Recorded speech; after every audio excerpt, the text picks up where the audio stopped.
Dans les moments calmes de sa vie, le pape François, autrefois phare du renouveau de l'Église catholique, a été confronté à une vérité douloureuse à laquelle il ne peut échapper. Le monde à la guérison duquel il a consacré sa vie reste embourbé dans la souffrance, la division et l'injustice. À 88 ans, avec un corps affaibli par le temps et un cœur lourd du fardeau de sa mission, il a admis sa plus grande tristesse. Malgré ses efforts acharnés pour apporter la paix, la miséricorde et l'unité, il n'a pas pu effacer les blessures profondes de l'humanité.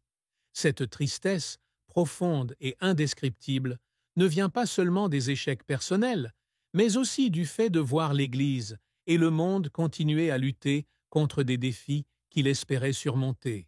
Sa vie, un voyage rempli de défis difficiles, depuis les jours difficiles en Argentine jusqu'aux années controversées au Vatican, lui a laissé un sentiment de regret et de chagrin, une tristesse qu'il ressentait comme vraiment triste, comme une blessure qui ne guérit jamais.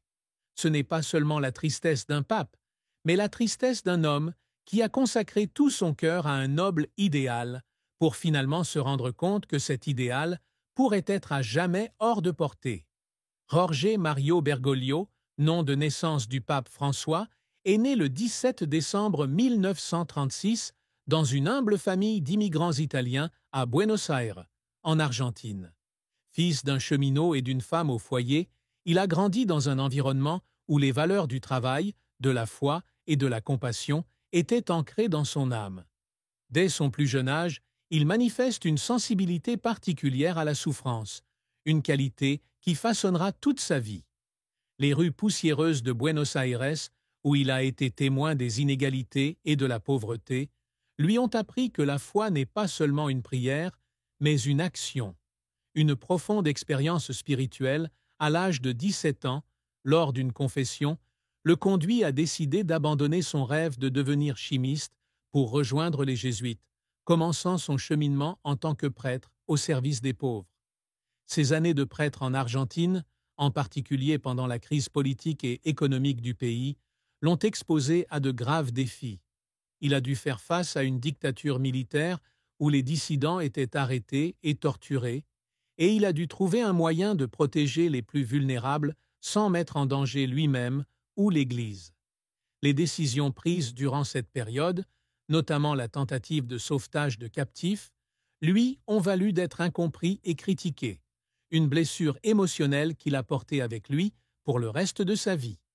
Lorsque Jorge Mario Bergoglio a été élu pape le 13 mars 2013, devenant ainsi le premier pape d'Amérique latine, il a apporté au Vatican une perspective façonnée par ses années en Argentine.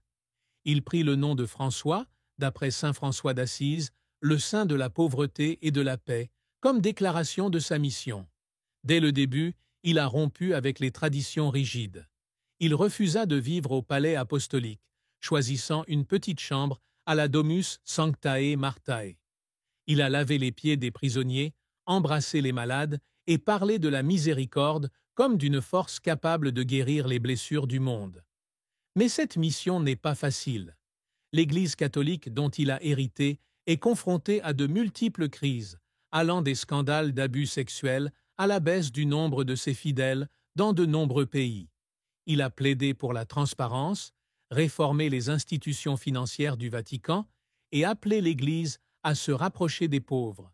Son encyclique Laudato Si, un appel à protéger la terre, est devenu un jalon, inspirant les mouvements environnementaux mondiaux. Il a également ouvert l'Église aux personnes marginalisées, comme les personnes divorcées et remariées, et la communauté LGBTQ+, une démarche qui reflétait sa conviction que Dieu aime tout le monde. Cependant, les réformes du pape François ont rencontré une opposition farouche. Les factions conservatrices au sein de l'Église l'ont accusé de saper la tradition catholique, certains le qualifiant même de pape hérétique. Ces critiques ne venaient pas seulement des cardinaux et des évêques, mais aussi d'une partie des fidèles qui craignaient qu'il ne conduise l'Église sur la mauvaise voie. En outre, il est confronté à des défis extérieurs, allant des conflits mondiaux à la crise migratoire et au changement climatique. Il a appelé à la paix dans les guerres au Moyen-Orient et en Afrique. Mais ses paroles ont souvent été couvertes par les coups de feu. Il s'est exprimé sur les inégalités économiques, mais ses appels ont parfois été ignorés par les dirigeants mondiaux. Ses échecs, bien qu'indépendants de sa faute, ont constitué la plus grande tristesse de sa vie. Il avait espéré que l'Église pourrait être une lumière pour le monde, mais il s'est rendu compte que les ténèbres de l'humanité, la guerre, la pauvreté et la haine étaient une force plus puissante qu'il n'aurait pu l'imaginer. La profonde tristesse du pape François ne vient pas seulement des revers professionnels, mais aussi de moments personnels, où il a senti qu'il ne pouvait pas faire assez pour aider ceux qui souffraient. L'une des histoires qu'il a partagées, bien que rarement, concernait une famille de réfugiés qu'il avait rencontrée lors d'une visite dans un camp de réfugiés en Europe. La famille a perdu son jeune enfant lors du voyage en mer, et la mère, les larmes aux yeux, lui a demandé pourquoi Dieu avait permis que des choses aussi terribles se produisent. Il a raconté qu'il n'avait pas trouvé de réponse et que tout ce qu'il pouvait faire était de tenir sa mère dans ses bras et de pleurer avec elle. Ce moment, a-t-il dit, a été l'une des rares fois où il a senti sa foi mise à l'épreuve, non pas parce qu'il doutait de Dieu, mais parce qu'il se sentait impuissant face à la souffrance humaine. De telles expériences, répétées tout au long de sa vie, ont contribué à la tristesse qu'il portait dans son cœur, une tristesse qu'il ressentait comme vraiment triste, comme une blessure qui ne guérissait jamais. Les défis de la vie du pape François ne se limitent pas à ses années de pape. En Argentine, il a été accusé de ne pas faire assez pour combattre la dictature militaire, une critique qu'il a toujours niée, mais qui le blesse encore. En tant que provincial général des Jésuites, il a dû prendre des décisions difficiles, comme la manière de gérer les prêtres en période de trouble, et certaines de ces décisions l'ont isolé au sein de sa propre communauté.